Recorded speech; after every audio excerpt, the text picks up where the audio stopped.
electronic virtual communication with the Zoom software application and in accordance with virtual meeting procedures and policies as outlined in item 4.0-01 of the Virginia State Budget, HB 29, as effective April 24th, 2020. A recording of this meeting will be made available to the public within 10 days after this meeting. Roll call. Michael Payne. Rory Stolzenberg, I am letting him in right now. Has Mr. Galloway joined us yet? Yeah. He did. Oh, I don't know what's happening with Rory. He's, I don't know. Okay. There we go. Two of it, counting clock. Really excited to be here. Donna Price. Here. Tony O'Brien. Keith Smith. Here. Dale Herring. Here. Andrea Wilkinson. Here. Bob Babiak. He's here. We saw him making faces earlier. Unmute. King Ching Dewey.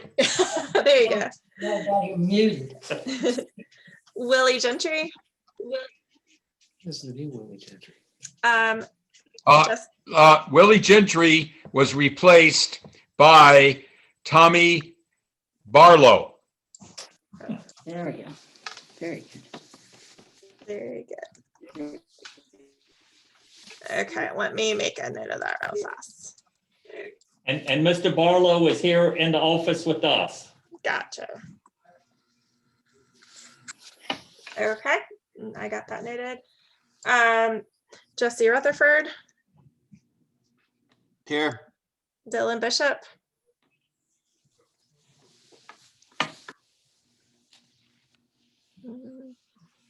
Yep. Yeah.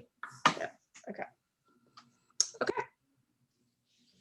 Okay, thank you. Just a reminder, if you get disconnected for any reason, Sandy and Christine and Chip will be watching to let you back in. So just dial back in.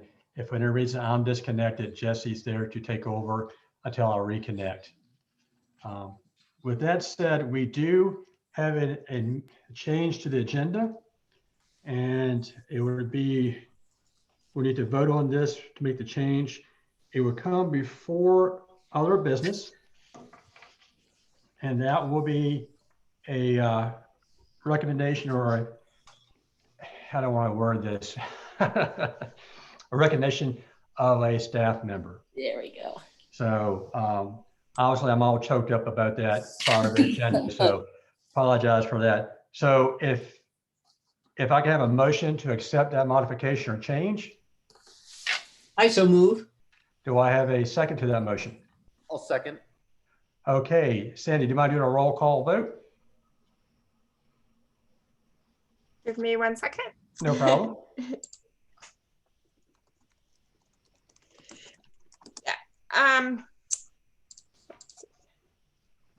Here.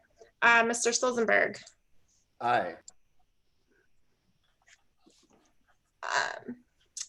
Miss Price. Aye.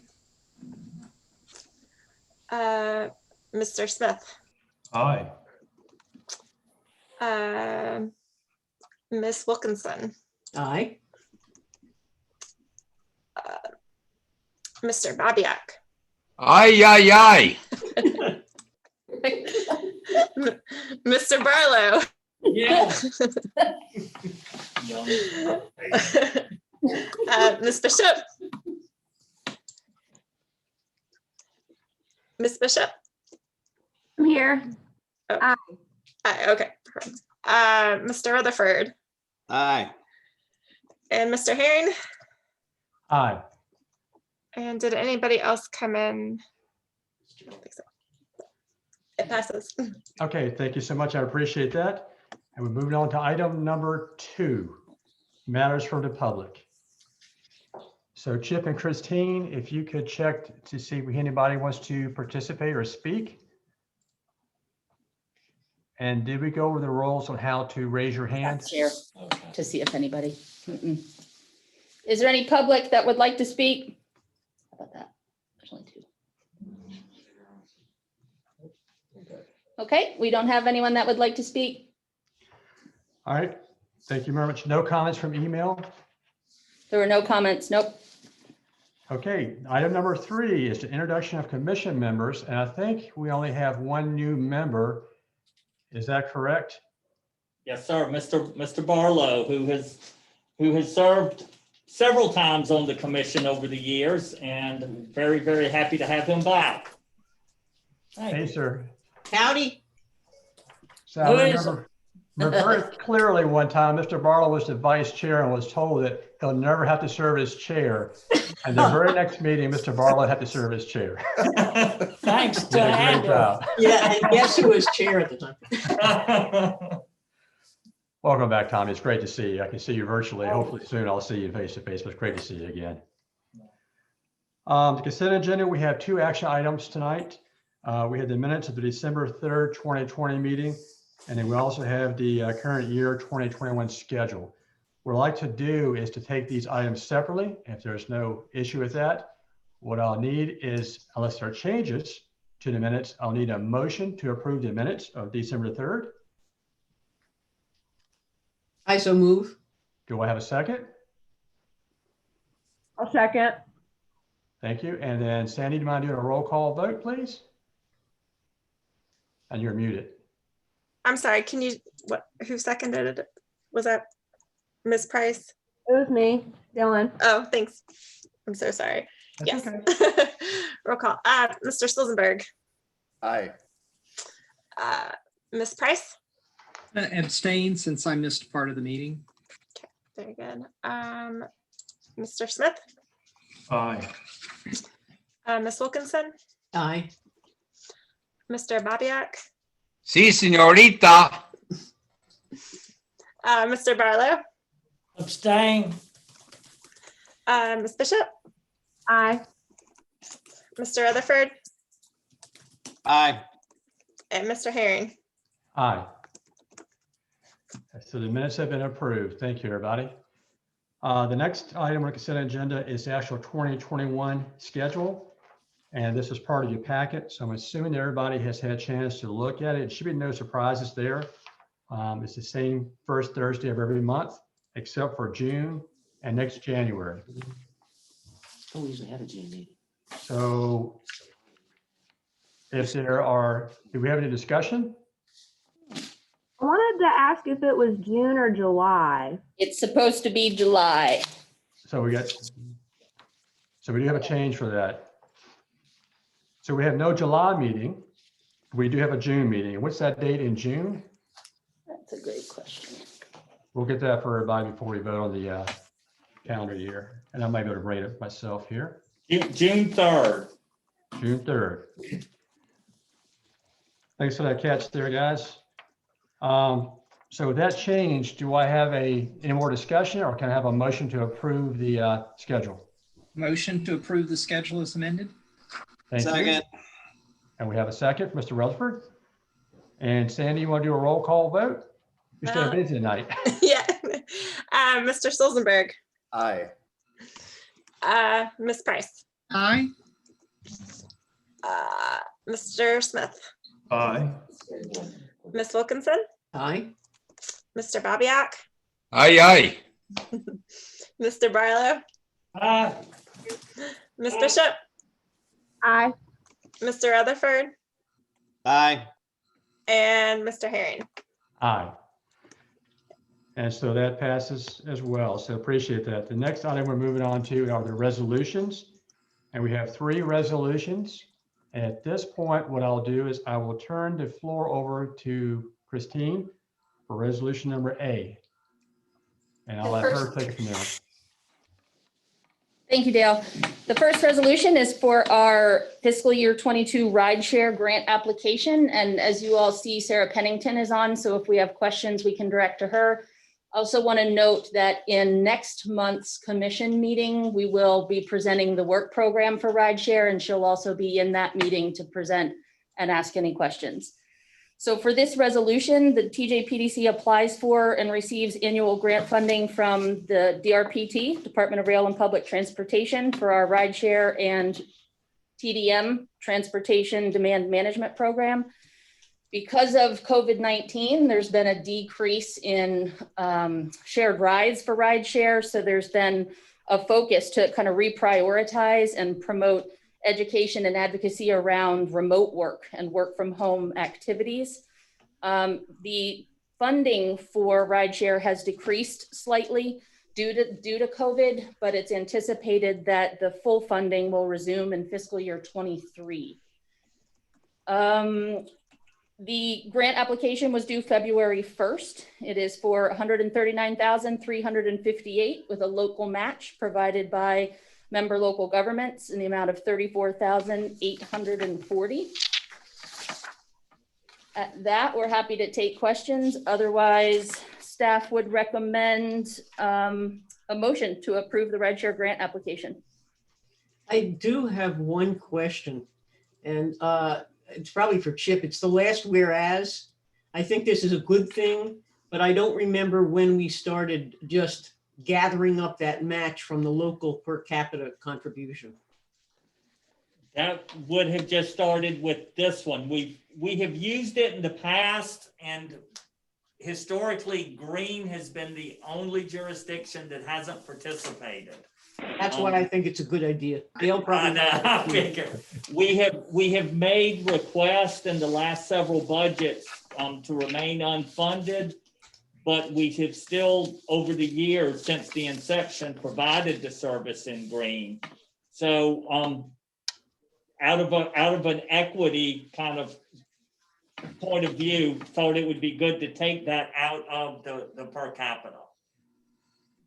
And I agree with that wholeheartedly. I was going to bring that point up, so I do appreciate that. Yes, Don's got her.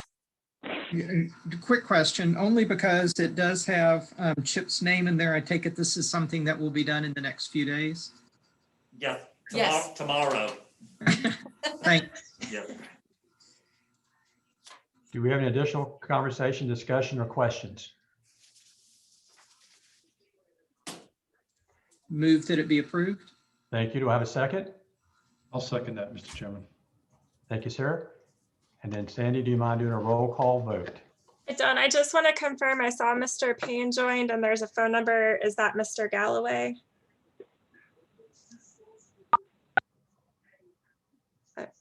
Okay, I'm not sure who that phone number is. But. It is, If you can hear me, it's 3834 is the last four. That's Galloway, yes. Great, okay, Yeah, that's it. Yes, sir. okay. Mr. Payne?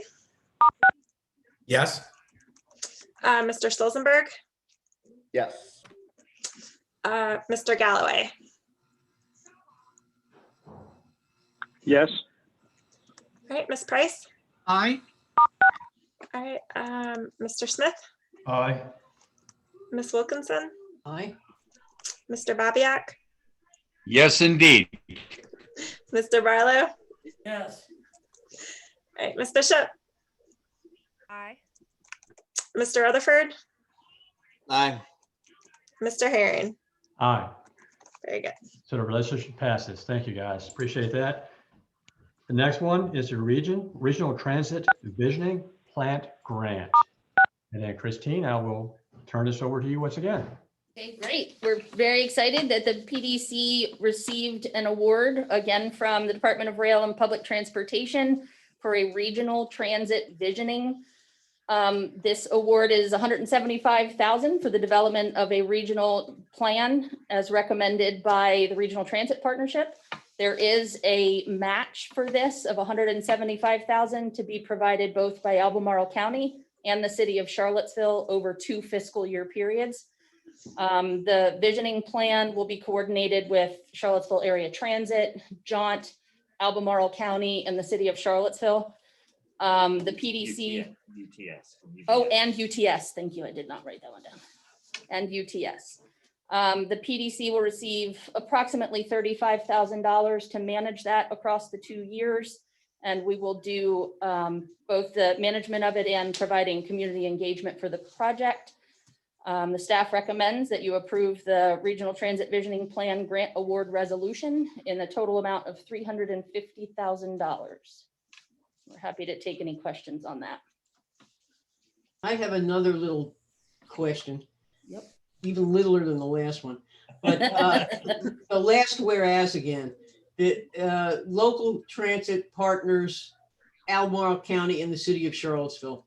Strike the of maybe. I spent 15 minutes trying to figure out who the other partner was, or if it said local transit partnership of Albemarle, it would say the local transit partnership of Albemarle County and the City of Charlottesville, and I wouldn't have had to think about it, or just local transit partners, Albemarle County and the City of Charlottesville. I wouldn't have to think about it. As it was, I puzzled for 15 minutes who was missing. You know, this wasn't. I'm sorry. I'm done.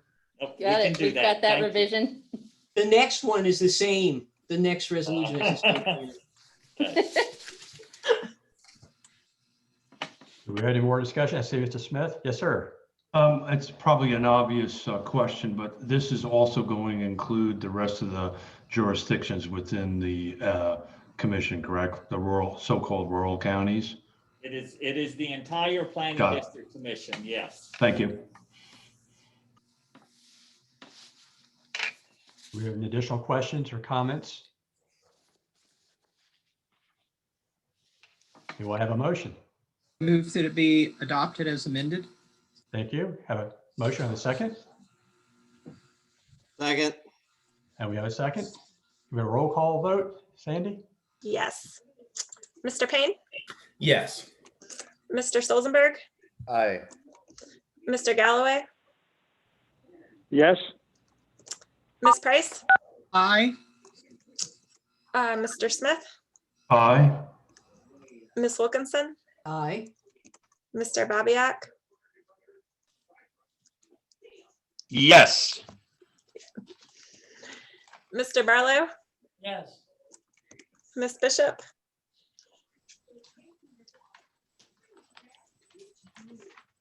she's still on the call. Aye. You get me? Yeah, I got that. Mr. Rutherford Aye. and Mr. Herring. Aye. Very good. And the resolution passes. And the last resolution in item number 5 is the Outworld Transit Planning Grant. And Christine, I'll pass this over to you once again. Great. Also excited about this one. The PDC received another award from the Department of Rail and Public Transportation, DRPT, for an Albemarle Transit Expansion Study. And this is in the amount of $106,215 to be matched 50% by Albemarle County. This study is to develop the financial feasibility of new transit services in 3 different areas: Route 29 North, Monticello, and Pantops area. And part of this will be the grant application. The goal of this would be to submit a grant application in FY22 for a implementation plan. A grant to implement it. Demonstration grant to implement. Demonstration grant. All right, great. And it's the application that this plan will be utilized for is due February 1st of 22. Okay, thank you. Appreciate that. For this project, the TJPDC is expected to receive approximately $12,000, again, to manage and facilitate and provide community engagement. And then with that, staff would recommend approval of the resolution for the Albemarle County Transit Expansion Study. We're happy to take questions on that as well. Now, we do have one correction. I think Andrea made a Yes. correction earlier. The same of in the last whereas. Thank you. Very good. Do we have any additional corrections, questions? Yes, sir. Christine, would you mind repeating those numbers you broke up, at least on my end? Certainly, I'd be happy to. The grant award is $106,215, and Albemarle County will be matching that 50% over 2 fiscal years. Thank you. Yes, sir. Do we have any additional questions or comments? Hearing none, can I have a motion? Move that it be approved as amended. Thank you. Do I have a second? I'll second that, second. Mr. Chairman. Yeah, thank you, sir. And then Sandy? Sure. No, roll Mr. call. Sure. Mr. Payne, Yes. Mr. Stolzenberg, Aye. Mr. Galloway, Yes. Ms. Price, Aye. Mr. Smith, Aye. Ms. Wilkinson, Aye. I'm finding it. Mr. Babiak, Both thumbs up. I can only mark you down for one though, so.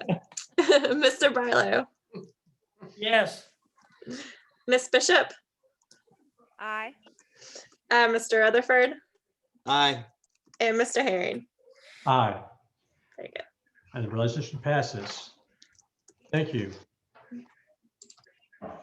The next item under new business. So Christine, I'll turn this over to you and maybe to you and Chip on this one. I'll let you guys decide how you can hash these details out. I will do my best and Chip will definitely help me where needed. So the net quick assets have increased to 779,000. Based on our 12-month average for operating expenses, we have over 7 months of available operating expenses. Our goal is to have 5 months available, so we're in excess of our goal. Funds in excess of that are for a capital reserve account. So we have 239,853 in our capital reserve account. Unrestricted cash on hand as of the end of the year was 308,759 or 2.86 months of average monthly operating expenses, with 4 months is our target.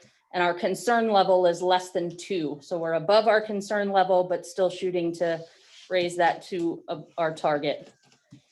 The revenue less expenses, we had a net gain in December of 18,723, which was a great December for us compared to previous fiscal years. It gives our fiscal year to date net gain of 34,114. We do expect our operating expenses to decrease a little bit with Mr. Boyles moving on. It'll be a bit of a savings for us. But with that personnel transition, the amended budget, we anticipate a net gain somewhere around just above $90,000 for the year. For our total income through December has been just over 3.1 million, with 6 months or 50% of the year complete. We've received 144% of our budgeted income, and we've expended 142% of our budget expenses, but that is mainly due to the fact that the RMRP grant came through with its large pass-through amount. And so we're obviously spending and receiving in excess to what we had originally budgeted. For our operating expenses, we're about halfway through the year. For our operating expenses, we're right where we want to be. 49% of our total budgeted operating expenses have been spent, and our revenues are 51.5%. So right at halfway through the year, that's a good place for us to be. As far as our accrued revenue report, and I would like to make a correction. The accrued revenue report that you have is accurate. In the executive director's report that we wrote, we had not yet included new contracts, and so there is one number to revise. But as far as our existing grants and contract balances, we've revised that to now include a contract amendment with the Thomas Jefferson Community Land Trust, moving that employee, instead of contracting half-time, will be full-time. The 5th Street Bike and Ped Smart Scale Award is added. The revised rideshare funding and both of the transit grants have now been added to the accrued revenues report. And the Nelson County Cares. Oh, and Nelson Cares. Thank you, Chip. And the Nelson Cares federal funding for the small, the business grant program. Yeah, we do. Yeah. So with those amendments, we currently have 779,000 operating funds available. For the remaining 6 months, we have approximately 129,936 available per month. Our operating expenses in December were 108,000, and the 12-month average is 107,000. So we have enough grant money and above to be able to cover those expenses on a monthly basis.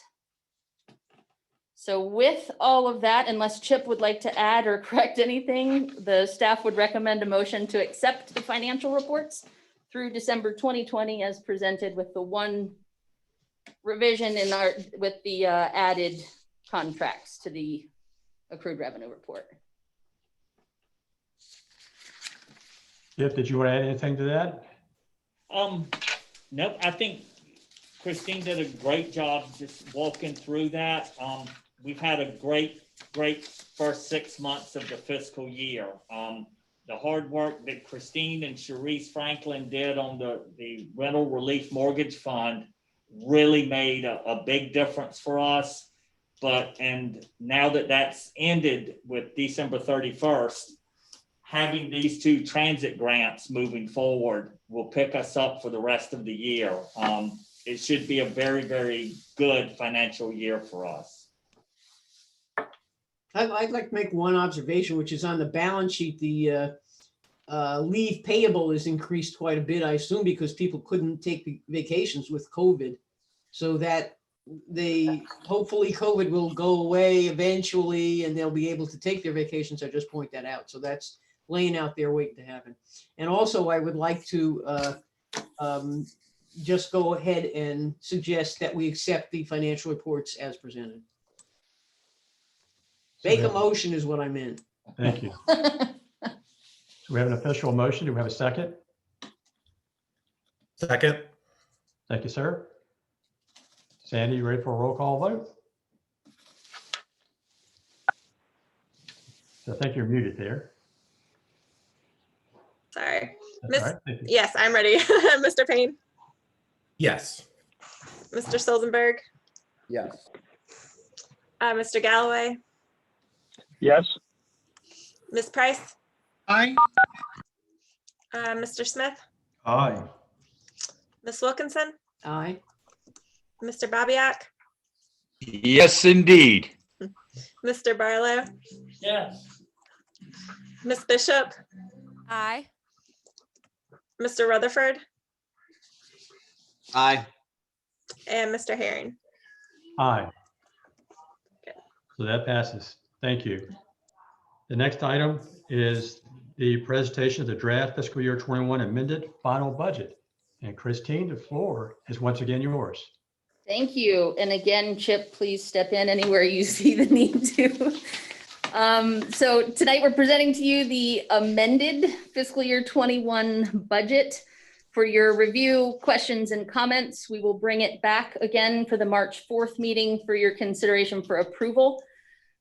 The request, so at this point, we can take any questions on it, and you'll see there's quite a few large changes. As a review of the background, the first budget approval of the projected budget occurs in September or October of the year prior. So this September, October will be the projected FY23 budget.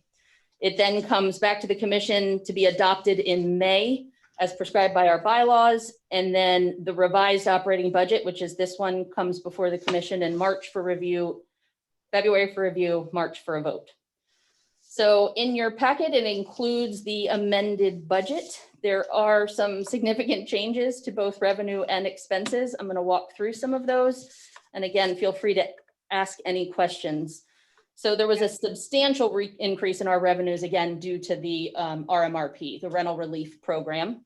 We also had an increase in local federal CARES money due to the affordable housing website, Porch Light, and then the Livingston Cdbg planning grant and the Nelson County CARES small business grant program. All of those were increases in our federal revenues. State and local revenues both remained constant. There is a difference in the local contract revenue due to the Community Land Trust contracting with them for a full-time staff member to work with the Land Trust. So Susan Steinmark, who was half-time with the land trust and half-time with the PDC, will now be contracted out full-time. There's a decrease in interest income due to the Virginia investment pool. Interest has dropped from over 2% to less than 1%. And then there is a reserve transfer increase that wasn't in the original budget. And that was a refund for canceling the in-person housing summit that had been accounted for in FY20, and then a one-time approved carryover funding for rideshare for the FY20 carryover coming into FY21. Some changes to the expenses for this budget. Ooh, FY21. Decreased salary and benefits to adjust for one person that is chosen to leave us to move on to something new. Decreased supplies, travel, meeting expenses, professional development, a lot less of those in person occurring, and a lot of the virtual ones have been less expensive. Decreased advertising as DRPT decreased their funding, excuse me.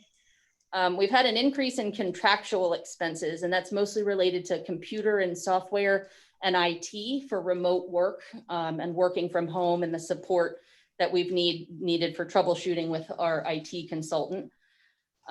We did increase equipment and software spending as we've purchased some new laptops for ones that were nearing their end. They didn't have, they weren't as up to date and were unable to renew software and applications that we needed for remote work. And then the largest increase was the unanticipated award of the RMRP. 1.723 million of that was passed through and went either directly to households or to our sub-grantees to do intake, and then 90,695 of that is income to the PDC for our administration.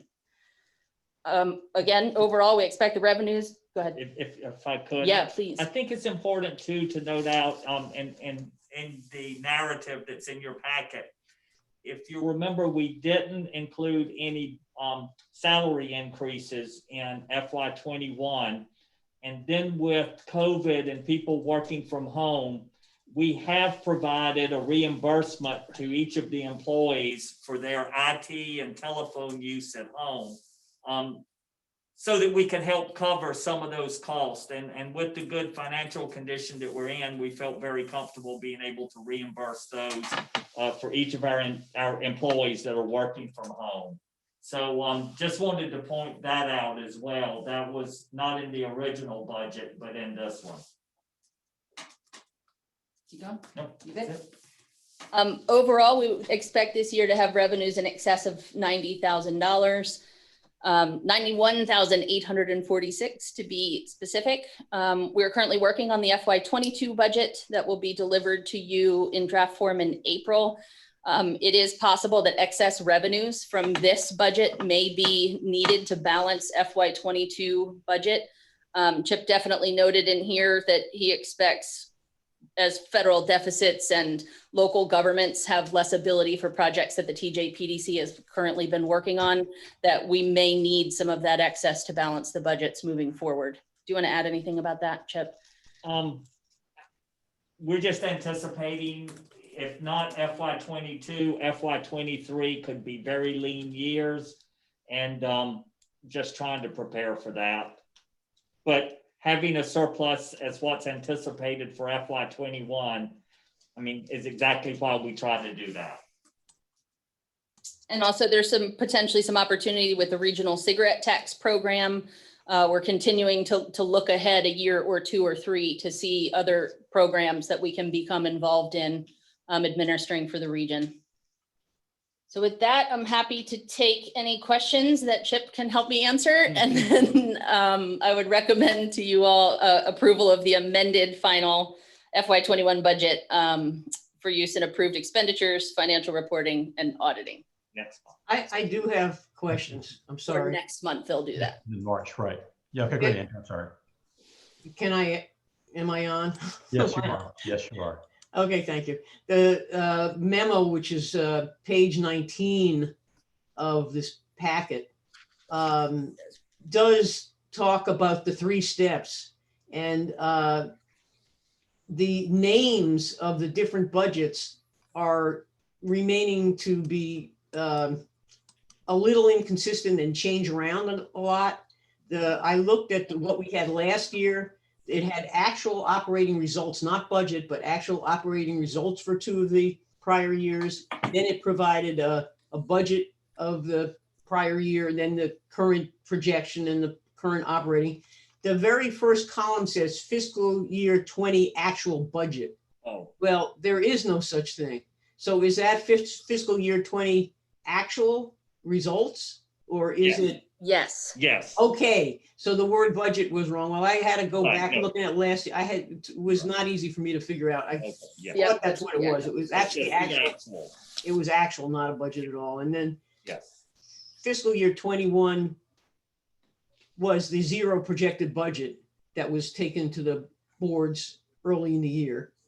And then fiscal year 21 operating is Yes. Amended. what we now call or amended or revised Yes. budget. So the wording, is it going to be, do we want to call it operated, revised, or amended? Because we use all of these words, and I wish we'd pick one and stick with it all the time.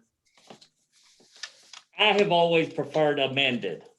Okay, I like it too. And I don't care which one it is. I just want it to be the same one all the time. All the time. Perfect.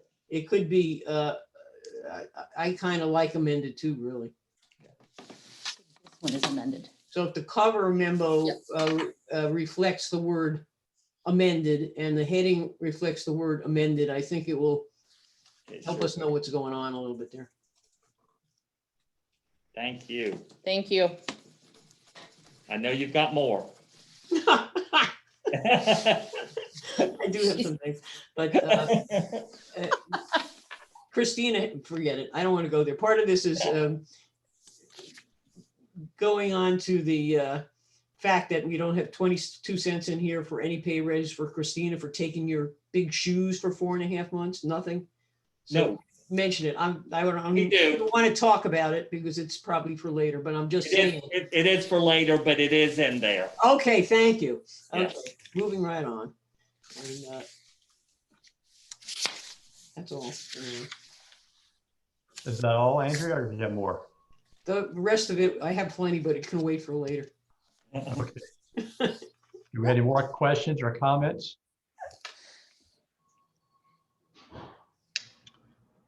So, Mr. Chairman, are you looking for a motion? No, sir. We vote on this in March. Got it. So what I would recommend each commissioner do, if you have questions throughout this, as you read through it in more detail, Christine, are they okay to email you directly on this one? Yes. Okay, feel free to email. This will be brought back before the commission back in March for a final vote. Is that correct? Yes. Okay, thank you. All right, if there are no more questions or comments, I feel like we're flying through the first part of this meeting. So the next item on the new business is the Cdbg regional priorities, which are due on March 26, 2021. And Christine, the floor is once again yours. Great. So DHCD administers our community development block grant program, and they ask for the Planning District Commission to submit regional priorities for anticipated Cdbg funding applications. So we're asking our jurisdictions and area housing agencies for notice of any anticipated projects in each jurisdiction. As of the end of January, we've already been notified of one project in Louisa County for planning and infrastructure grant for affordable housing. We know of a Nelson County potential grant for downtown revitalization of Livingston. We have Albemarle County acquisition and redevelopment for an affordable housing project. And Scottsville has a redevelopment project going on.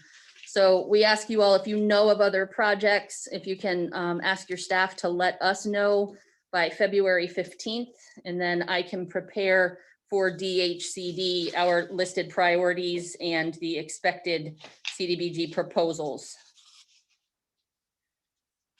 I think that's all on that one. Are there any questions on that one?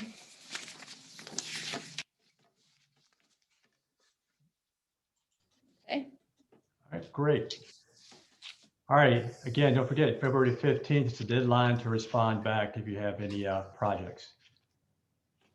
And the next item on the agenda is Executive Director's Report. So I'll leave this up to Christine, and I'm assuming Christine and Chip will probably together tag team. Okay. Executive Director's Report, couple of things just to update you on. Our staff continues to work mostly remotely. We have a couple of staff that do come in a couple of days a week intermittently. We anticipate returning to the office March 15th in a staggered way where we would just have a handful of staff each day continuing to work in person a couple days a week and at home a couple days a week. We'll continue to pay attention to the conditions and make decisions closer to that date. But for right now, we're still anticipating around March 15th. We've amended our staffing agreement with the Community Land Trust. I already mentioned that. We will now be billing them for 40 hours a rate and 40 hours a week, and it includes office space. So Susan is still in the office here with us. As the Community Land Trust continues to work on their transition with Piedmont Housing Alliance, we'll continue to contract out that staff member. The draft FY21 amended budget will be delivered to you all, as we said, and we're going to bring the FY22 budget draft for you all in April. We are working with VDOT on a combined PDC MPO project, North 29 corridor plan. This is a combined project with Albemarle and Greene. We are also inquiring about a regional cigarette tax program. And we had a meeting today about that, as a matter of fact. Chip and David conferred with council to look at. Administrator and finance director. Say that again. The administrators. Oh, who met today? And finance director. Thank you. Administrators and finance directors met today to talk through interest in that program. We expect to bring a proposal to the commission to see if the TJPDC could serve as a regional administrator of that program. Do you want to add anything on that one? That feels like it could use some context. Yeah, today's meeting really was designed to gauge interest from the counties in the region. We actually had a representative from one of the counties outside of our border participate as well, but just to gauge interest in doing this regionally as opposed to individual counties doing it on their own. We got that signal, to move forward, continuing to look at this. We're going to be preparing some additional information to provide to the counties, kind of as background for them to be able to take a recommendation to their boards, to I guess take some formal action to show interest in participating in the program and giving some direction to their staffs to be able to work toward that end. And I would just add that David and I have had some discussions with our legal consultants, and what at this point it would look like is that an entity would be formed that would be this regional body. That body would then enter into an agreement with the Planning District Commission that they would pay us for the management and fiscal services of providing the services of both the tax collection, the stamp dispersal, and the enforcement review of those selling the cigarettes. So that came from discussion both with our legal representatives and discussing it with the Northern Virginia Regional Tax Board. So there'll be a lot coming to this, but I know that staff will be continuing to work on it and update you every month. Hey, Chip? Yes. I don't know if you knew, I guess BACO sent an email out today asking everybody to oppose where that is set up for the taxing authority. So Senator Hanger, Mr. Chairman, Senator Hanger had a bill that he introduced really just kind of on the heels of last year's legislation to grant counties the authority that would basically compel counties that want to implement the tax to participate in a regional effort. Actually, just right before this meeting this evening, the bill was on the Senate floor and there were some changes to it. So probably the biggest change is that previously he had said that you'd have to have a board that was at least 10 localities involved. That's now been reduced down to 6. But there were a lot of questions about the bill. I wouldn't be surprised to see some of the provisions continue to change as it moves forward through the rest of the legislative process. And David did reference at the meeting too, for some of our member governments that already are imposing a cigarette tax, that one of the bills includes that those local governments over an extended period of time would have to join one of these regional bodies. And that may have been a provision. I think the cities and towns particularly were concerned about that. And I think that provision may have been taken out. I haven't seen the exact language, but that may have been taken out. Thank you. Okay. Another update is the Commonwealth Transportation Board, CTB, met in January to receive VDOT's recommendations for FY22 Smart Scale. I'm sure you all have heard this, but we received 14 of the 20 recommendations. It's a great effort and a huge success for our transportation planners. The PDC doesn't receive direct funding for these projects, but it was an incredible effort and something I think we're really proud of. And it's really incredible for this region that so many of the projects were accepted. I believe it was $114 million. Yeah, wow, that's fantastic. Also, in that same meeting, the CTB approved their 6-year improvement plan, which included Stanton to Charlottesville transit services, both of the transit grants that we talked about earlier in our resolutions, and funding for CAT, Jaunt, and Greene area transit. So also good things for the region. And then last I have is our Water Street Center. We have not been allowing any public meetings in that space. And what we're going to be doing is allowing United Way, following very strict safety protocols, to use that space to continue their tax filing program that they have for families in the community. So if we find that we're able to meet again in person, we will be sure to follow strict safety protocols to make sure that we can do that moving forward. But until mid-April, United Way will use that space. I believe that's all I have in mind. Also included in your packet is the quarterly report. That goes into a deeper dive on all of our programming. So if you, after reading that, if you have any questions on any of those, please reach out to me and I can connect you with the staff working on them or answer your questions. And Thank you. Any questions there for anybody at this time? Everybody's quiet tonight. Long day. All right, Christine, I believe item number C is what you're on at this point, which is the final regional rental mortgage relief program. Go. All right, we have pulled up, I think Chip it's shared, right?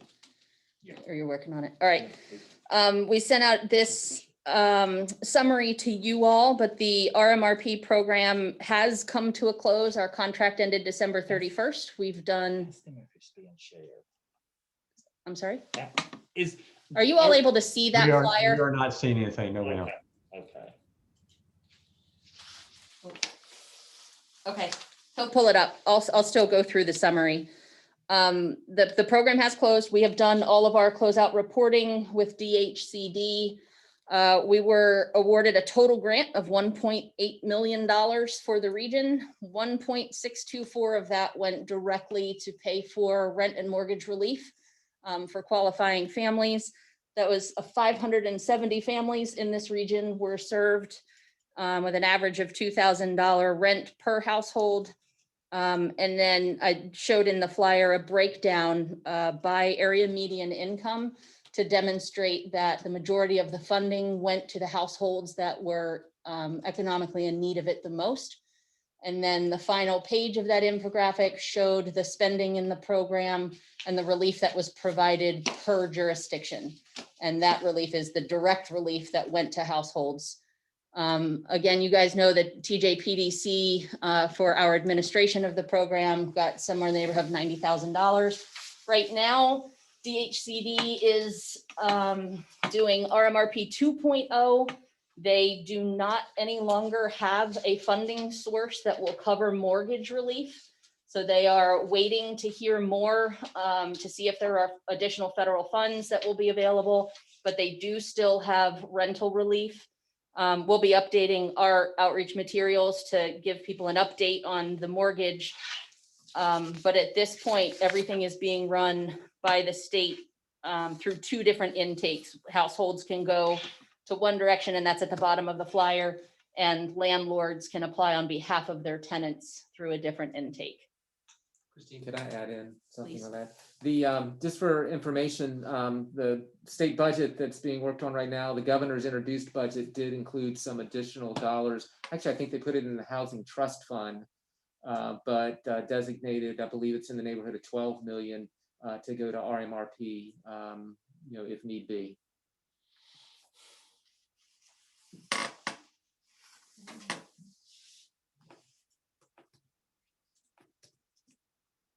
There are no questions on that. The last thing we have on there is the Regional Housing Partnerships porch lights. We are very excited that this is up and functional. Where we are right now with porch lights is that we are really grateful for the contributions of CARES funding from all of our jurisdictions to get it up and going. Our focus right now is really to help get more owners and landlords to list their available rental units. And so we did a pretty big marketing push and a direct mailing to landlords in the region to let them know about Porch Light and let them know the benefits of listing their properties on the site. We're going to continue to work on refining that site and with a goal of getting for sale housing. But there's some details that we have to work through on how that for sale will work. So for right now, our focus is on the rental portion of that portal. If we could ask your help for one thing with this, is if you know people who have rental properties, direct them to our website and they can go directly to the site. Hopefully you all can see this. And we need landlords to list their properties. It's free, it's easy. If they even have apartment complexes, they can list the apartment complex and just go on and show how many units they may have available or if there's a waiting list. So we really need those landlords because we do have Fluvanna County, for example, does not have any properties listed right now. And so it's something we're trying to build.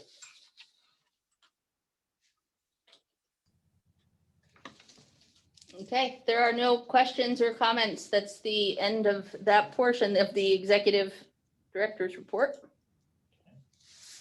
Okay, thank you.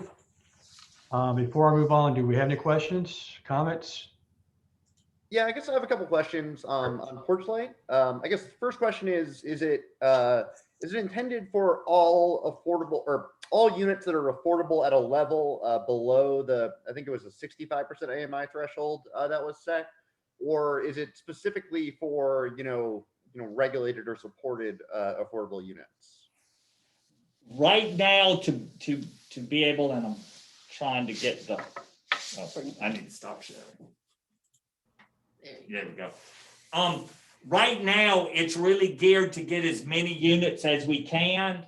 And then when you go on, you can actually even click to see, is it a HUD voucher supported unit or not? You can put the income levels, and there's even a tool on it that will tell you, based on the HUD guidelines, if your income is this, you should be able to be searching for a rental unit in this category. But right now, it's a much wider range than would not normally be classified as affordable. Okay. And that's where the difficulty is in the for sale side that we're trying to determine, because we don't want to allow $1 million houses to be listed on this. And we're trying to determine what that top level should be. That makes sense. And so when you determine the top level, for example, for sale houses, will you guys be kind of just integrating everything that comes through the MLS that's below that amount and just tossing it onto the site? Or will it still have to be a more manual entry process?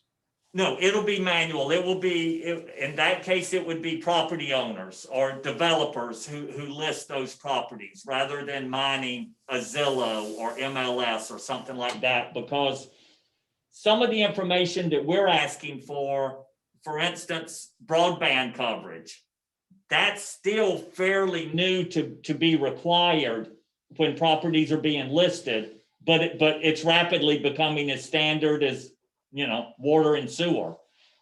So we're working on that, but it's manual by the property owner. Okay. And then the last question is, are you guys working with the localities housing coordinators or equivalent position to list things? Like, I know we've had some proffered units or some, you know, required affordable units in the city that have sat vacant for quite a while because I guess they didn't advertise them well enough to find renters. Yes, we are, and this is all through the regional housing partnership. So we're working with housing providers, elected officials, for-profit, nonprofit.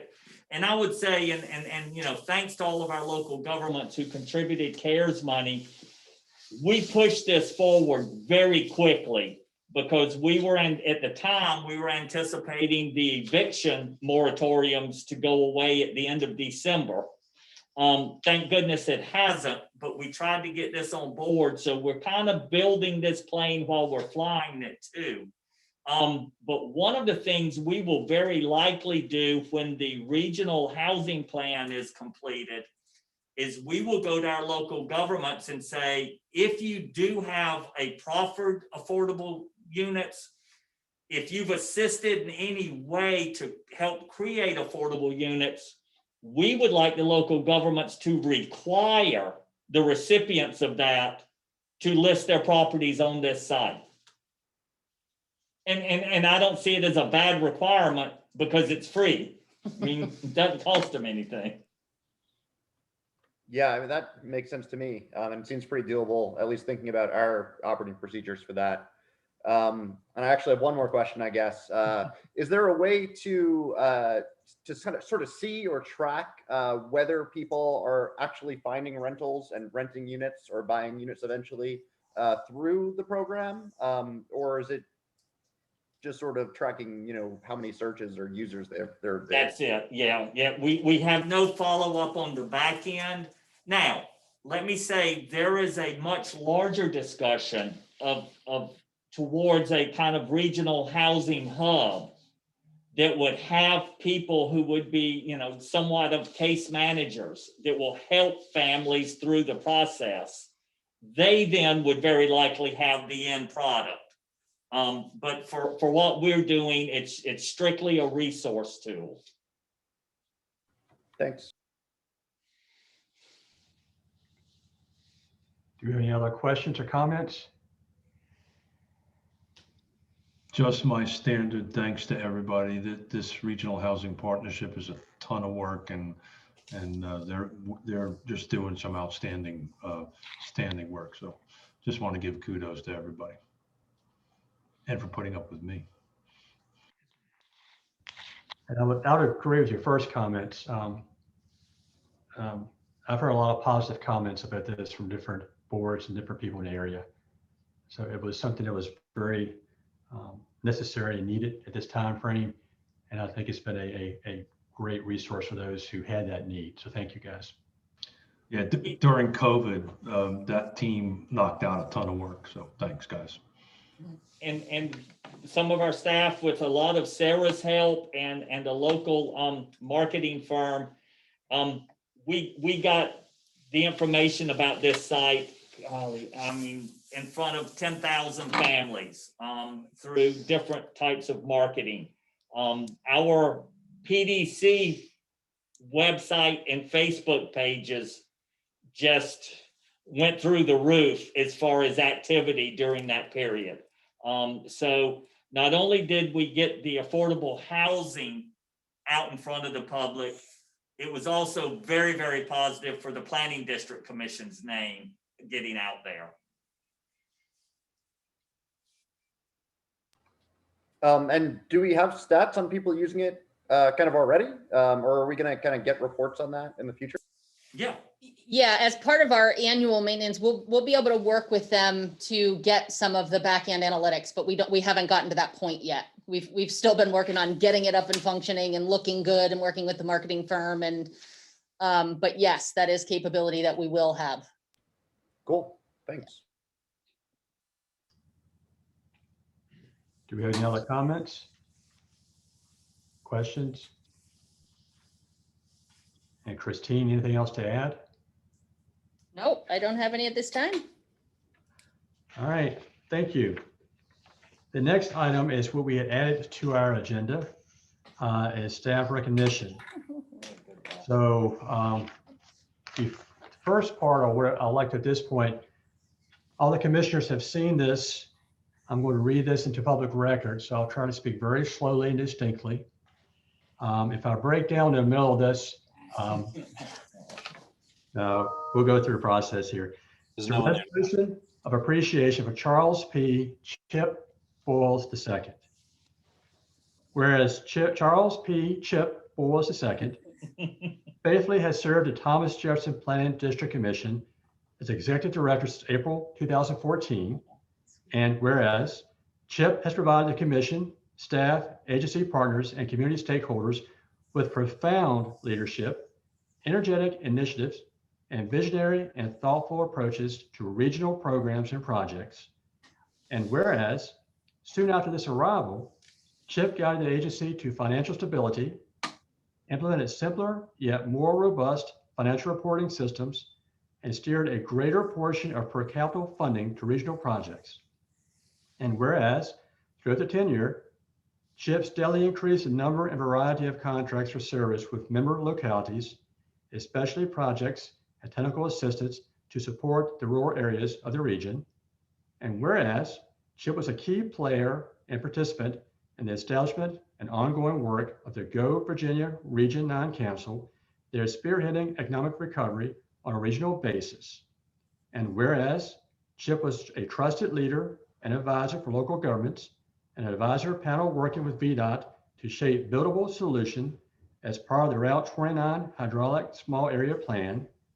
And whereas Chip helped forge a partnership with the Department of Environmental Quality to utilize PDCs to help implement parts of the Phase 3 watershed implementation plan for cleanup of the Chesapeake Bay cleanup. And whereas, a lot of whereases here, we'll keep going, Chip secured funding to develop a regional housing plan to identify regional housing needs and improvement strategies, leading to the establishment of the Regional Housing Partnership, Porch, Virginia, a regional affordable housing locator, and administration of the region's emergency rent and mortgage relief program. And whereas Chip spurred formation of the Regional Transit Partnership, an advisory board to Albemarle, Charlottesville, and Jaunt, that provides recommendations to decision makers on transit-related matters. And whereas Chip guided the TJPDC's work and oversight of members' locality and Campo submitted of transportation project applications to the state for smart scale funding. And whereas Chip was a key player in the establishment of the Charlottesville Area Alliance, a cadre of organizations working to make the region an age-friendly community, also served as Alliance Officer. And whereas the influence and reputation of the TJPDC and the quality of programs and services during Chip's tenure has been greatly enhanced by the vision, skills, and passion he brought to the TJPDC's mission. Therefore, be it resolved, the Thomas Jefferson Planning District Commission expresses enduring gratitude and appreciation for the generous and faithful service provided to the TJPDC in this region by Chip Boyles, adopted this 4th day of February 2021. Thank you, Mr. Chair. That's the resolution. Do we have a discussion on this resolution? Mr. Chairman, I would be proud to make this motion to approve said resolution. Thank you, sir. Do we have a second? I sure seconded. Amen, amen. Thank you. And we need to do a roll call vote. Sandy, you want to take care of that for us? But no discussion, Mr. We'll have a discussion. No discussion, really? No, we're gonna have discussion coming up. Mr. Payne, you know how damn lucky you are, right?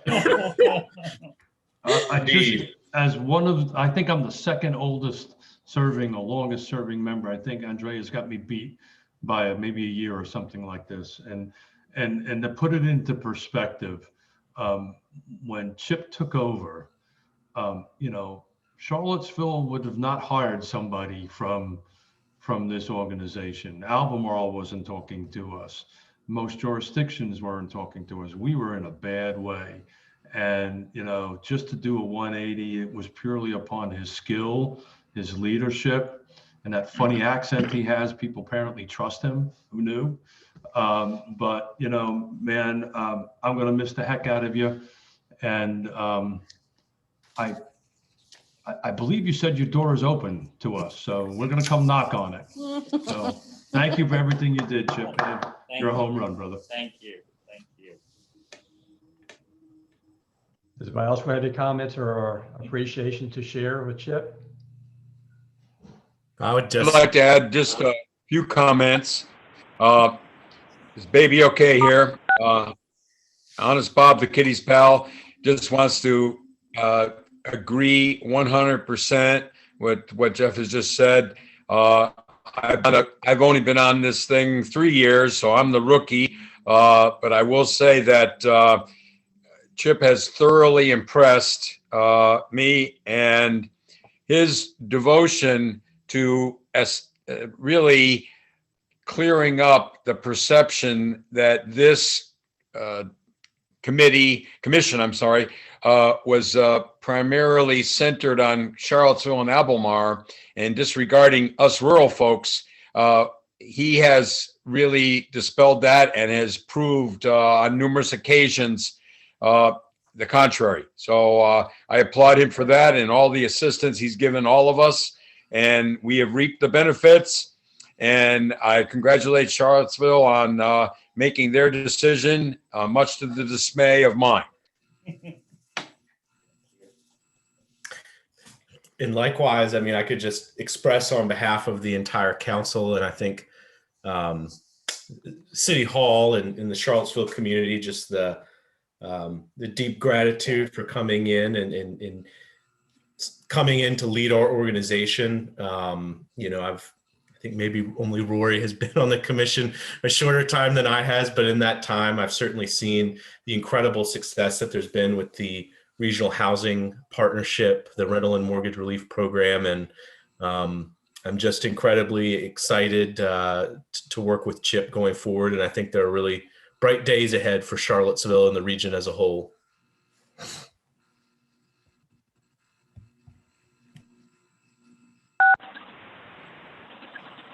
Mr. Chair, this is Ned Galloway. I'd like to say to Chip a personal thank you. I've got to know Chip working on the MPO for a time, the Regional Transit Partnership, and obviously this commission just starting last year. And Chip, I'm very appreciative of your counsel and guidance over the years. I have not met anybody with your breadth and depth of knowledge of not just government process and how this region works, but also very appreciative of your always measured and even-keeled advice and guidance that you have given me over the years. So thank you for that. And I echo what Keith said, taking you at your word that your door will remain open, sir, because that advice and guidance will still be sought. Thank you. Thank you. Well, I guess I got something I gotta say. Yeah, Michael and y'all, I'm just saying, my threat out there of saying that if this doesn't go well, we will ban all food products and beverages from going into Charlottesville from Nelson County. That's a serious one, and y'all should remember. Whoever's the reporter in here, write that down. All right.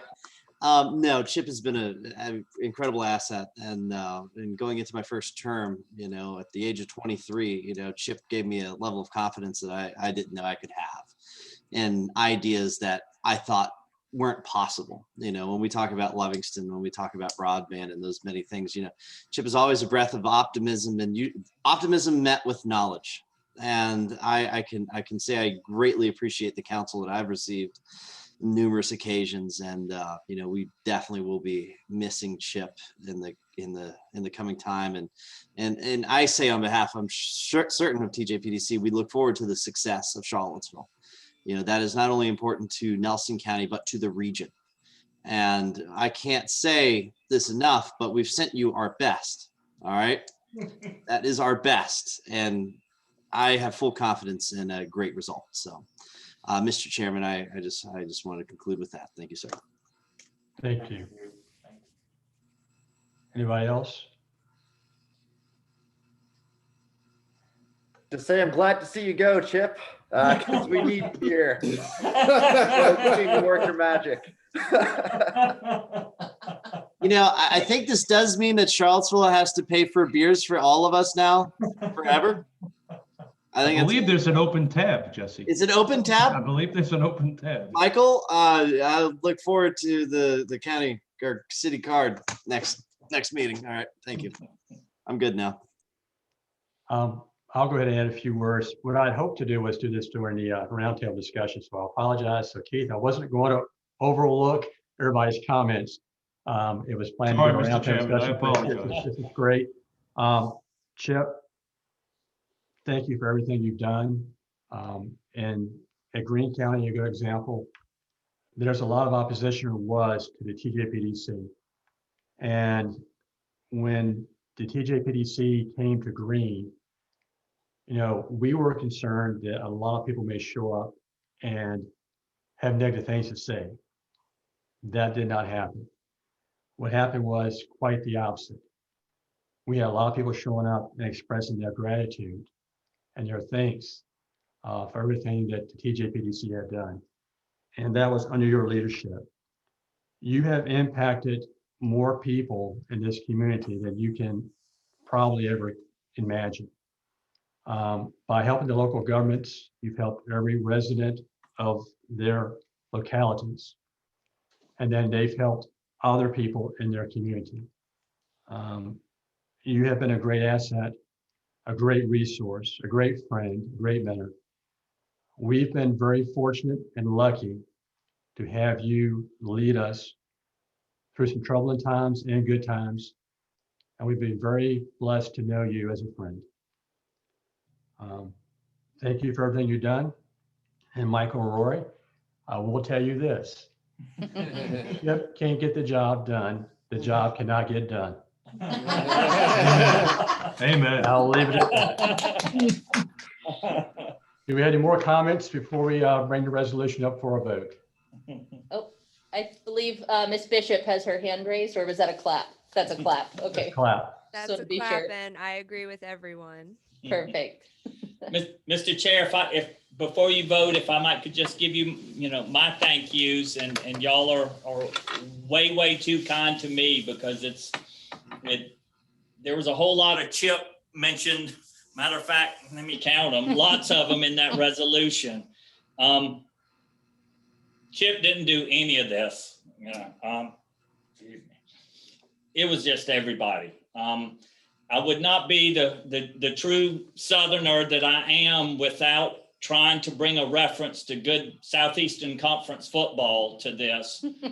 But one of the winningest coaches ever in college football, Coach Paul Bear Bryant, was asked about being, the best. And he said he wasn't the best, and said that he actually was only good at one thing. He was able to surround himself with the best. And he said that he didn't know as much about football as any and all of his assistants on the team. And he put his money where his mouth is. One of the things that has never been very widely known is that when he died, he left a foundation so that any assistant coach or any football player that ever coached or played for him, their children could go to school at the University of Alabama for free. He paid their tuition. That's how much he believed in the people that he surrounded himself in. That's how much I believe in the people here. It's been the staff. I've whether you want to give me a pat on the back for being really good at choosing the right people, or really lucky it really doesn't matter. It's the bottom line. So that's been the story of my success. I appreciate it. My family and I, we love it here. This is really lucky for me in that I can start accepting new challenges, continuing to do what I love to do without ever moving out of my house, without ever moving my kids out of the high school here. That is what means so much to us. And I've spoken with, Michael at great lengths. There is a commitment that I have that I feel I have to do everything I possibly can for our greater community. And it's something that was instilled in me. I come from a long line of elected officials in a small place in South Carolina. So this means so much. Thank you all. I just can't say enough about it. I appreciate your kind words, but it wasn't me who did those things. It was a group of us. And the only thing I do ask, Mr. Chair, is just to make sure that it's confirmed that if I'm still the director for another week, that means I can still fire people who may have orchestrated this whole thing, if I'm not mistaken. And especially when gifts may be brought into the room. I just want to confirm I do have that authority.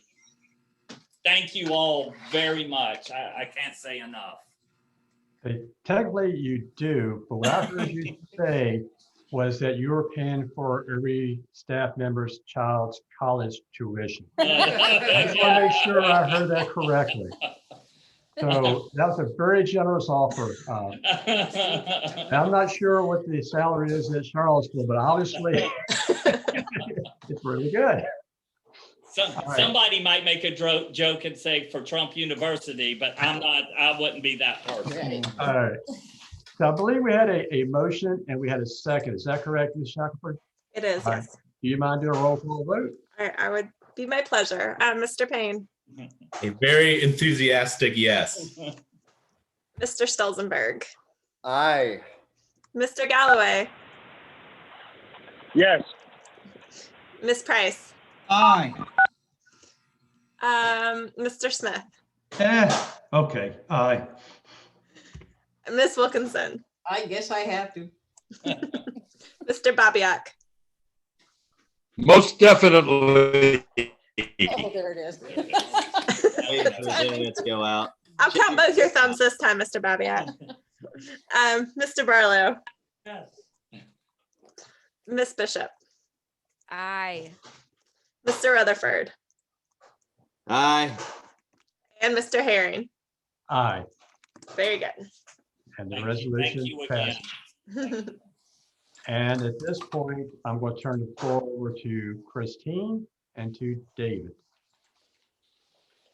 All right, well, even though I had nothing to do with the just approved resolution, Mr. Chairman, I will make sure and get your signature on that. We'll put it in a nice frame to present to Chip before next week, or was it next month you're leaving? It's not this month. 2022. It was a year. But no good resolution you should not be accompanied by a nice plaque. And we got one that doesn't have to hang on the wall. It's going to be a nice sit on the desk type of plaque. And if I could, Mr. Chairman, just read that. It's got the TJPDC logo. Presented to Chip Boyles, Executive Director, 2014 to 2021. In great appreciation of your leadership and dedication shown the Thomas Jefferson Planning District Commission. So I will give that to Chip. Thank you. I'll grab the other paper. Thank you so much. And then, Mr. Chairman, if I could move on, just as a token of appreciation from the commission to Chip, behind envelope number 1 is a nice gift certificate that I think that he might be able to enjoy for one of his favorite places that he likes to go. And that is a gift certificate for the Grist Mill in Bath County. Thank you. Thank you. Thank you so much. And then if I may, Mr. Chair, as a gift from the commission, we asked all of the commissioners' recommendations on gifts from their jurisdiction, so that you would continue to come out and see them and come and visit and spend your money in their localities. And so the gift basket that is prepared for you has mementos, gift certificates, things that are important to you, places that you love to go from each of the 6 localities. And that is from the commission to you. Thank you so much. That is such a great idea. I'm really looking for Jesse's Nelson County gifts, but thank you. You have to come to Nelson County with me, and then I'll give you the tour. Okay. There you go. That's a deal. Thank you all again. Thanks, everybody. I can't say it. Thanks enough. Well, thank you, Chip, for everything. We still have a meeting to go through, but I want you to know we appreciate everything. And does anybody else have anything else to say at this time before we move forward? And Chip, I would not advise removing any staff at this time.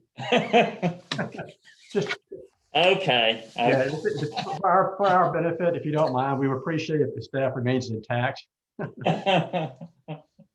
Yeah, one locality at a time for.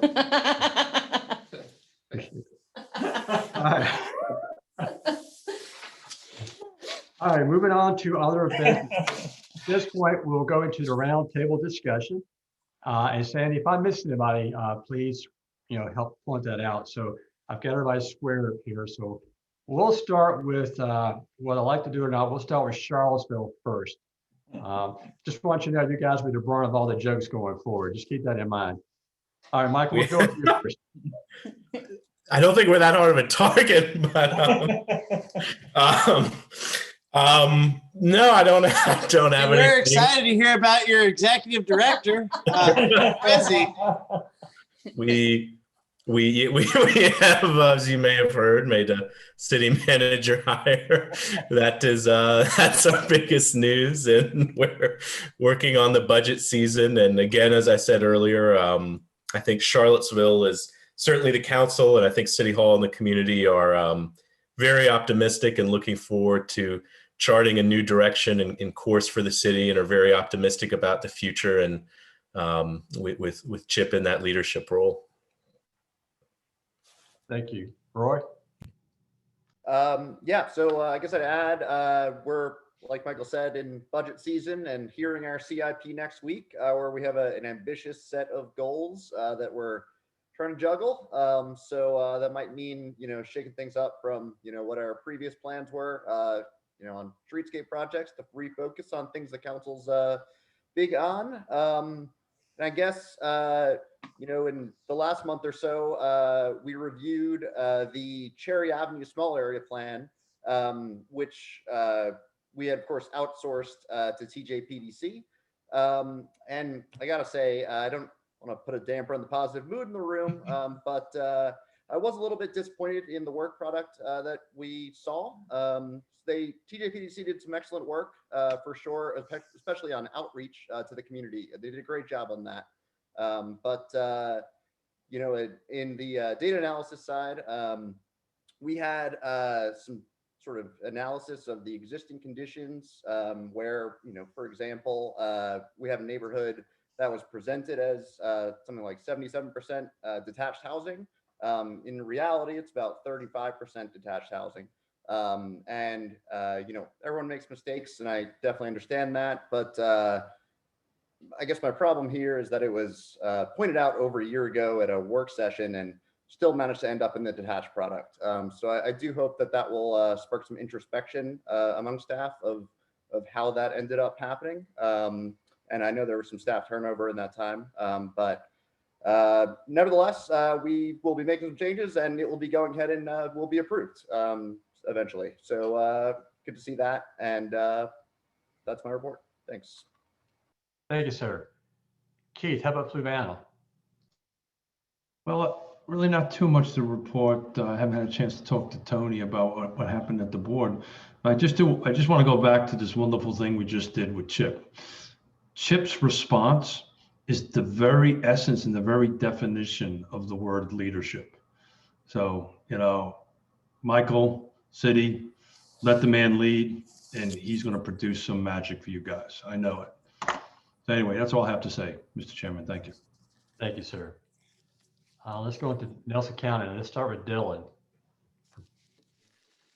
We've got quite a bit going on, but the biggest two things I'll just mention is our planning commission held public hearings for both non-conforming and solar ordinances for commercial solar. So next week at the Board of Supervisors meeting, we'll be presenting both of those to the board for discussion and likely go to public hearing in March. So that's the two big items we've going on now, and we'll continue to be working on ordinance updates, and that's all I've got. Thank you. Jesse. Right. So behind whatever Dylan's got to say, I'm excited about the solar move. I think that's going to be a really big place in Nelson County's history and how we approach renewable energy. To complement that, we're one of the first pilot programs to be offering career and technical training related to renewable energies in our high school. We're excited to be able to do that and hopefully continue that. COVID put a big damper on it and hopefully expand that. We actually had 20 kids sign up for the program to actually become solar technicians, so installers, which is huge, especially with the big move from Segura and the many, Charlottesville's a kind of a mecca of renewable energy. So excited just to be part of that, just so we can get ahead of the game so that these other fun things we can go on. Of course, we all know how great we are with internet. You'd still like to rub that in, guys? Yep, you go away, Dale. As far as I'm concerned, I'm honestly, that took a lot of work. It was a lot of fun conversations, and obviously there's a lot of geography struggles that we have with it and trying to get through rock and whatnot, but to be able to secure the how and now it's the when, that's a big next step. And hopefully many in our region, by the successes of Central Virginia Electric Cooperative, will be able to achieve similar things that we have. On top of that, another big focus I have is career technical education. I just recently was at a joint school board of supervisor meeting. My priorities are career and technical education, of course, as we get into the recovery of COVID, and hopefully we can achieve more Nelsonians able to live in Nelson County. And leading into the next thing on top of that is housing. I just recently, I'm a real estate agent, and I'm excited to say that I'm going to be sitting for my boards for my broker's license next month. So that's going to be a big achievement, something my mother had raised me to do, of course. And so, but I want to talk about housing because that's such, in the midst of COVID, that got amplified on top of what we struggle with broadband housing. We're going to be doing some pretty hard soul searching in Nelson County and what it is we can do to get some economies in scale and some more dense housing. Of course, me and Keith have talked all the time about how successful Nelson County's market is. Yes, you're right. The existing market. There is no new supply, and no new supply. What does that mean? That means the population stays stagnant. And that means that locals are now going to be competing for housing that has already been there for 20, 30 years at prices that they cannot afford. So I'm excited to be part of that. I do know something regionally that we need to be thinking about, Fluvanna, Greene, and anybody who has impact with fiber internet. I also own a property management company, and I rented a house to a guy who works in Crystal City. We have fiber internet, and he's a superintendent. He's able to live in a 1-bedroom, 1-bathroom in Nelson County and just commute there twice a week. We're going to see some major culture changes in our workforce and in how we operate on a business level. What does a storefront look like when all of a sudden the Silk Road is at your front door?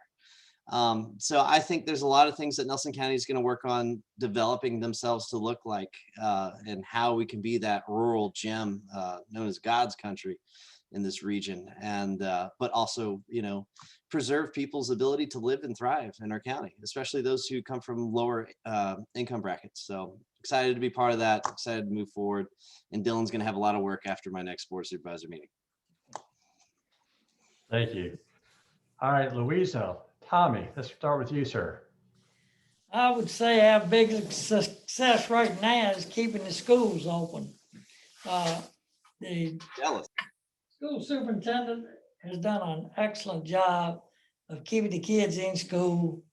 And it's been a plus that a lot of the areas haven't been able to do. That right now is our biggest success. I think if we ever get this James River water line off dead center, that will be another huge one.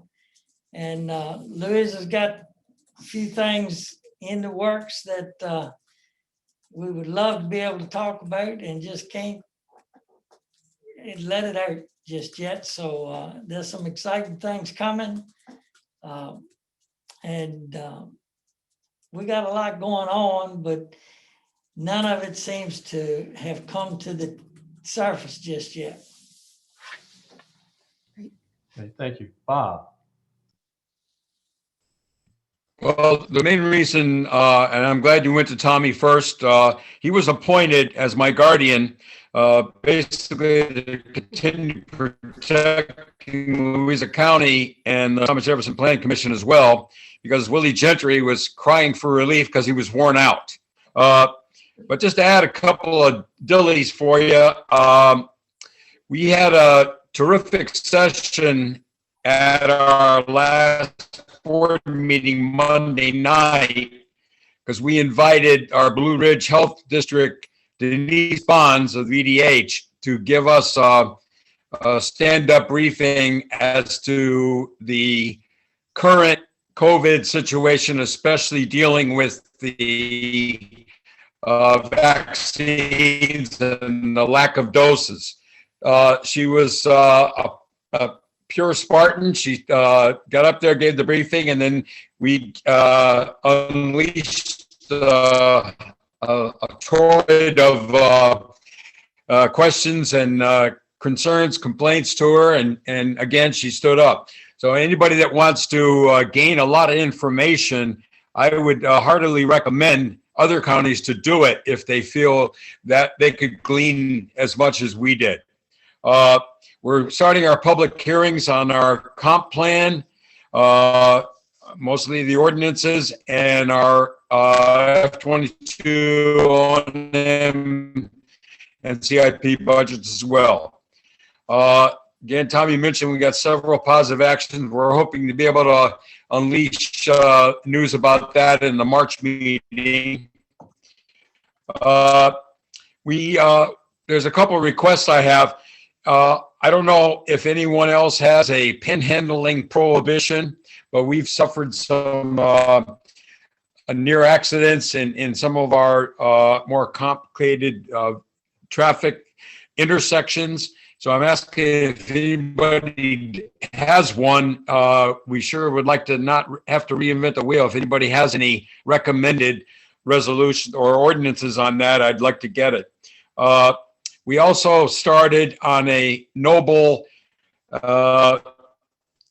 ploy for compensation increase for Board of Supervisors. David Blunt there has assisted with giving his advice, because there's some complications involved, mostly with the outdated laws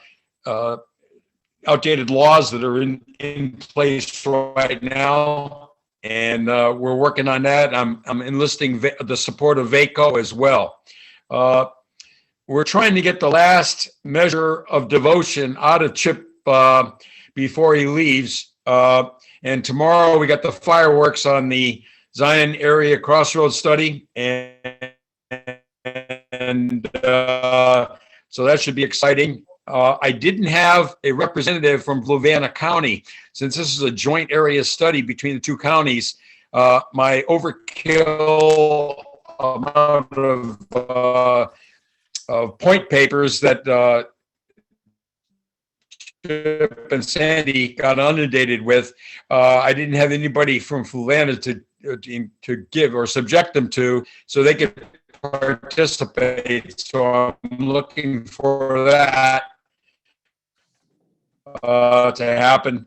So I don't know if Keith Smith can communicate with anybody on that deal, but that's it for now. Did you hear all that? Anybody? very slowly, but we heard Didn't it. hear that. So appreciate that. Hey, Bob, thank you. Do me a favor, call me tomorrow. I was not aware of that. I'll see what I can do, okay? All right, thank you. Will do. Albemarle, let's move to Donna.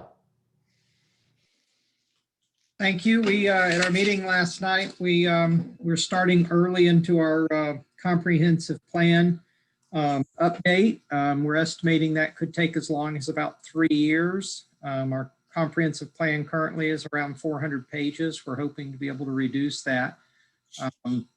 But, you know, just some interesting comparisons. 50 years ago, Charlottesville had about 38,000 people. Now they're at about 48,000 people.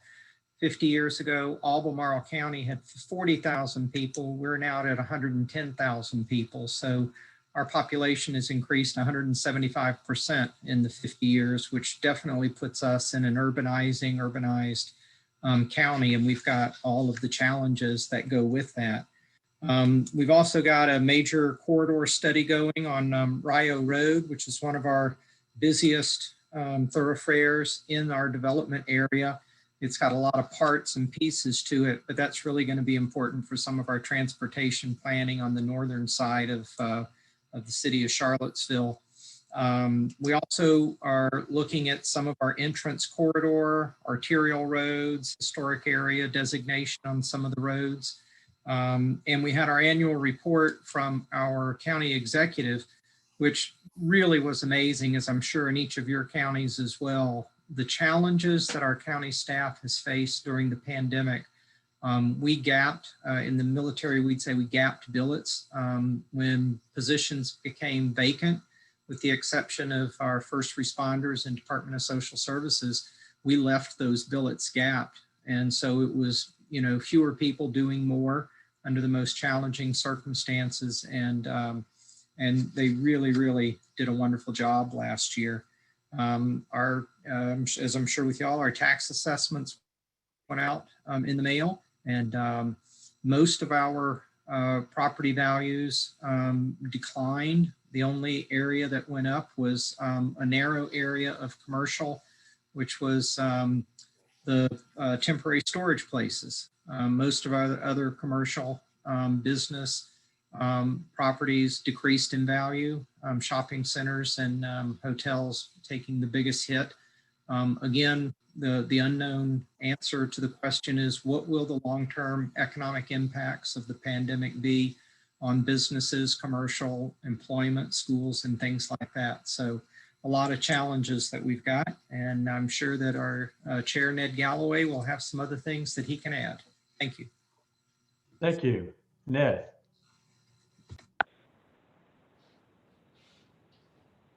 I mean, obviously, like everyone else, we're getting ready to go into budget season. We had a good meeting with our school board.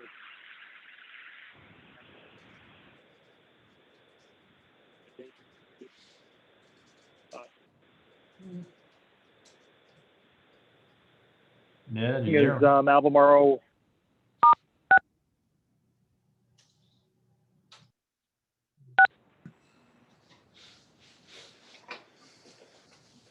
Ned, can you repeat that? We lost a good bit of that.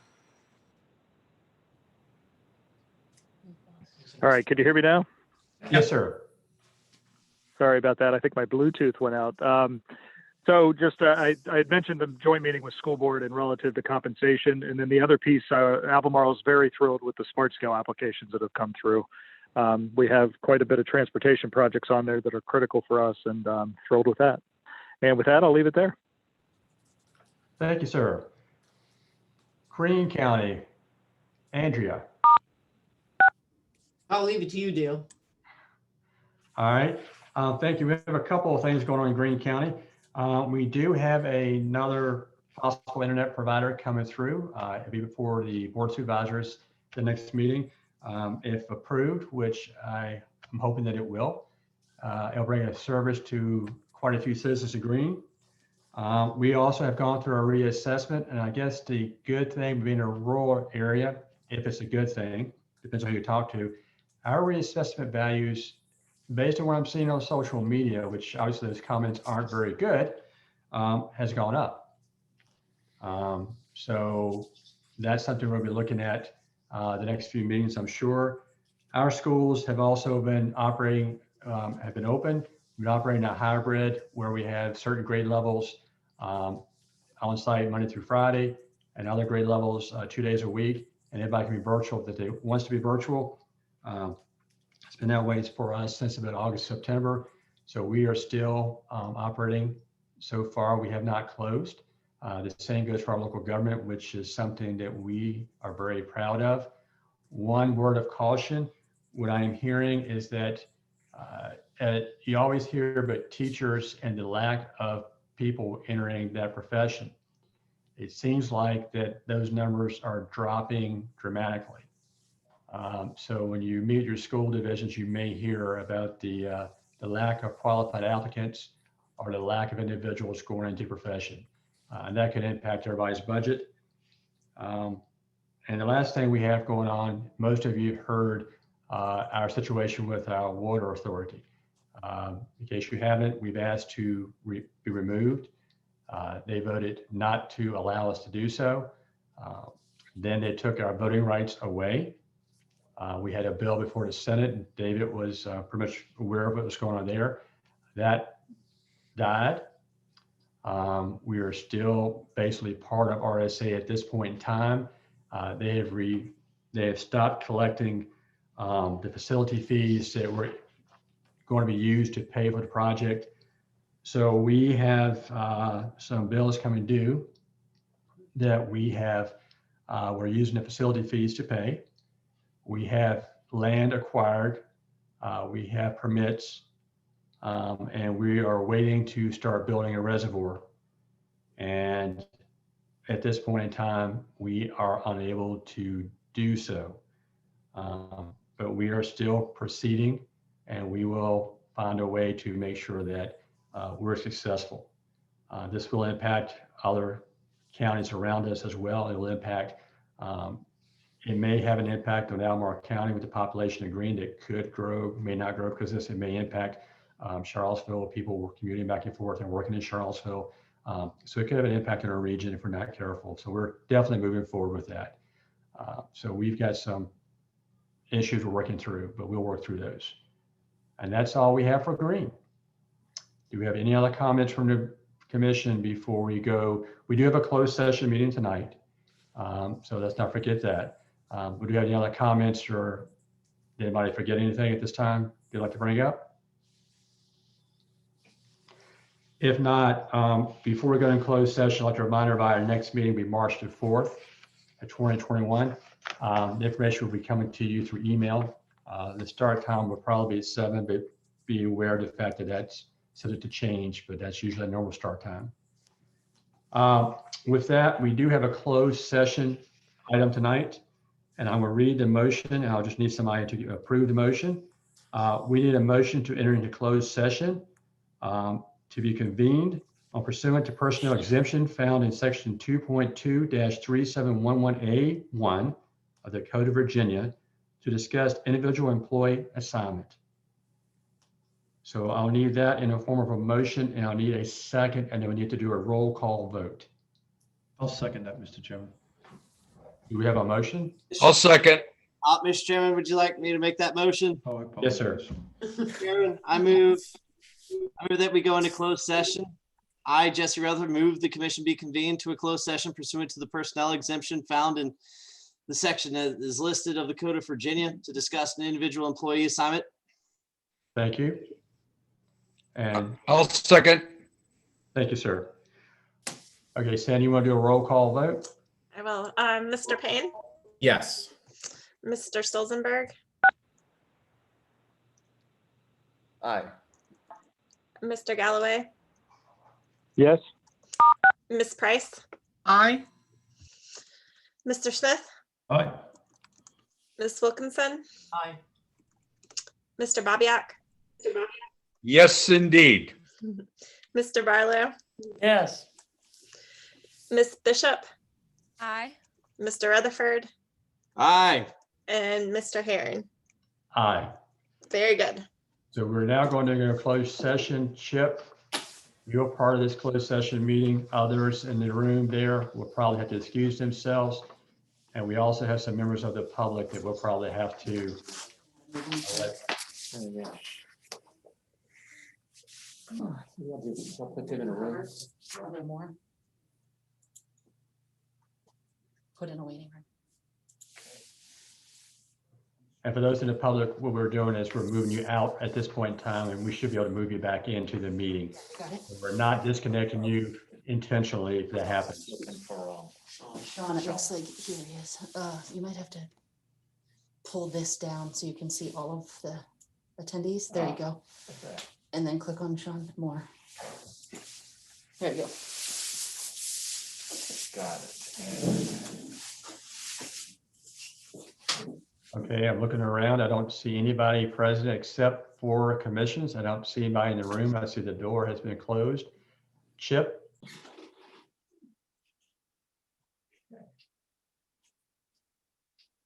Rory, I have a dumb question.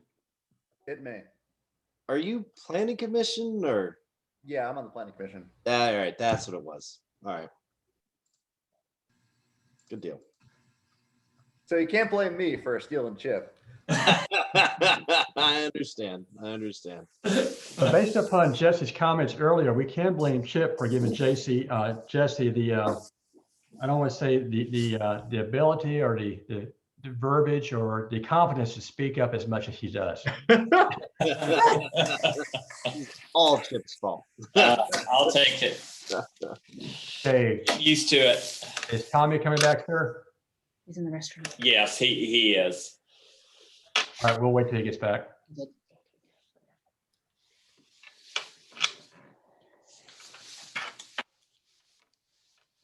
Well, in the interim, I have to say it's a lot more fun when we're in person because usually after the meeting we go to Citizen Burger or anywhere with cocktails and beers.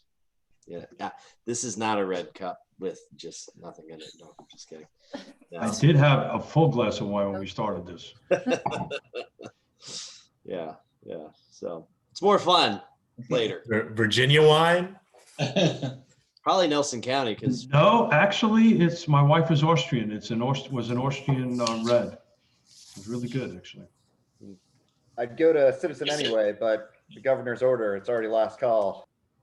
Just as a reminder, Mr. Barlow is back and the recording has been on, so we're Oh, great. talking about our beverage choices. Okay. Thank you for that reminder, sir. Appreciate that. All right, at this point, if everybody is back and present, we'll need a motion to exit closed session. Mr. Chairman, I, Jesse Rutherford, move that the commission exit closed session. Do we have a second? We have motion and we have a second. Sandy, do you wish to do a roll call vote? Yes, can I confirm who made the second? Andrea. Ms. Wilkinson. Yeah, thank you. I flipped out. Yes, roll call. Mr. Payne? Yes. Mr. Stolzenberg? Aye. Mr. Galloway? Yes. Ms. Price? Aye. Mr. Smith? Aye. Ms. Wilkinson? Aye. Mr. Babiak? Yabba dabba do. Mr. Barlow? Yes. Ms. Bishop? Yes. Mr. Rutherford? Yeah. And Mr. Herring? Aye. Not the reason you're leaving us. We need a motion to certify that all matters discussed in closed session met the requirements. Do I have somebody read that motion for us, please? I move to certify that the commission certify that to the best of each member's knowledge, only public business matter lawfully exempted from the open meeting requirements of the Virginia Freedom of Information Act and identified in the motion authorizing the closed session were heard, discussed, or considered in the closed session. Thank you. We have a second to that motion. I'll second that. And that was Dylan. Okay, thank you. Yep. Sandy, you wish to do a roll call vote? I will. Mr. Payne? Yes. Mr. Stolzenberg? Yes. Mr. Galloway? Yes. Ms. Price? Aye. Mr. Smith? Aye. Ms. Wilkinson? Aye. Mr. Babiak? Yes. Mr. Barlow? Yes. Ms. Bishop? Aye. Mr. Rutherford, Bye. Mr. Herring. Aye. Y'all do realize he's from Massachusetts. Do we have anything coming in closed session? He's from Massachusetts, huh? Commissioners, do we have anything coming out of closed session? Someone needs to read the motion. Yes. I mean, the whole thing. I think you could just start with the be it resolved. All right. Mr. Chairman, I'd like to move that be it further resolved that the position of interim executive director will receive a 20% salary increase annualized for the period of time serving as interim executive director and will be afforded other job-related benefits of parking, telecommunications, I think. Oh, the other be it, right? That's further resolved. Sorry. That's my bad. I'm going to back that up. Okay, thank you. Yes, the be it resolved. The commission hereby appoints Christine Jacobs to serve as interim executive director and to have the power and authority of executive director granted in state code, the charter, bylaws, and all resolutions of the board effective February 15th, 2021, thereby ending the term of the previous executive director. Is this where I insert the next part? Go and yeah, you're gonna start, be it further resolved, and you'll start adding the next part, yeah. All right, the next part with the 120. That's the last sentence of the next part. You want me to read that part? Yeah, you get that part. Go for it. You already wrote that down. And be it further resolved that the position of interim executive director will receive a 20% interim pay increase annualized for the period of time serving as interim executive director and will be afforded other job-related benefits of parking, telecommunications, and other direct operational expenses as provided to the current executive director with a 120-day review. Got it. Yes, Mr. Chairman, that was my motion. Thank you. We have a motion. Do we have a second? I'll second that, Mr. Chair. Thank you, sir. Sandy, we push the roll call vote, please. I will. Give me 1 second. Mr. Payne, Yes. Mr. Stolzenberg, Aye. Mr. Galloway, Yes. Ms. Price, Aye. Mr. Smith, Aye. Ms. Wilkinson, Aye. Mr. Babiak, Most indubitably. Mr. Barlow, Yes. Ms. Bishop, Aye. Mr. Rutherford, That's an aye, sorry. okay, and Mr. Herring. Aye. Congratulations, Christine. You are now the acting interim director of the TJPDC officially. So congratulations. Thank you very much.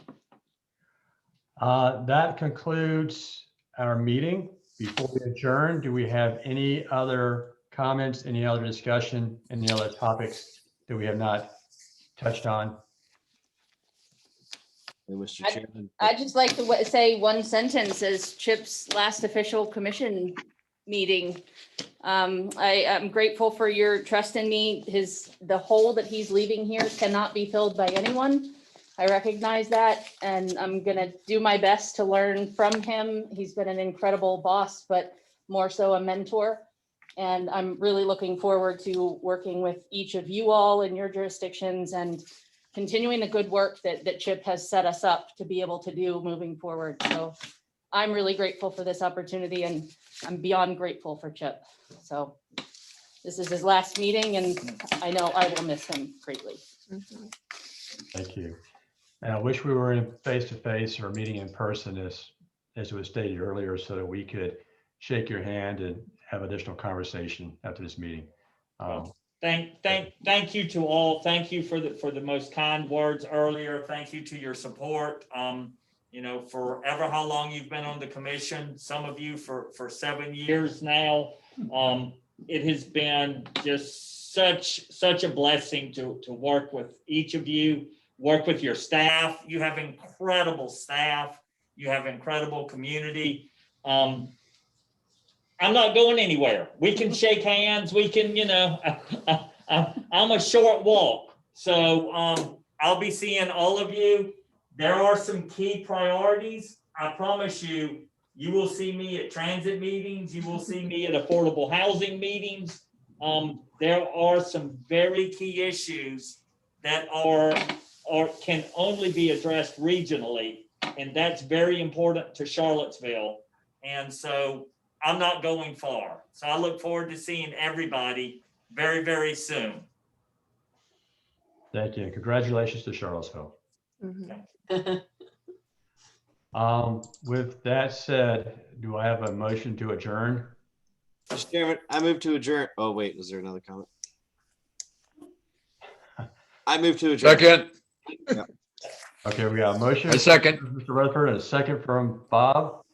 And Sandy, do you wish to do the last roll call vote for the evening, please? Sure, yes. Mr. Payne, Yes. Mr. Stolzenberg, Aye. Mr. Galloway, Yes. Ms. Price, Aye. Mr. Smith, Aye. Angie, Ms. Wilkinson, Good night, all. Mr. Babiak, Hubba hubba. Mr. Barlow, Yes. Ms. Bishop, Aye. Mr. Rutherford, Aye. and Mr. Herring. Aye. All right. Good night, everyone. Be safe. Thank you, Chip. Thank you. We'll see you soon. Thank you, Chip. Yeah. Thank you, guys. Thank you, staff. Appreciate it. Chip. You take Have a care. good night, everyone.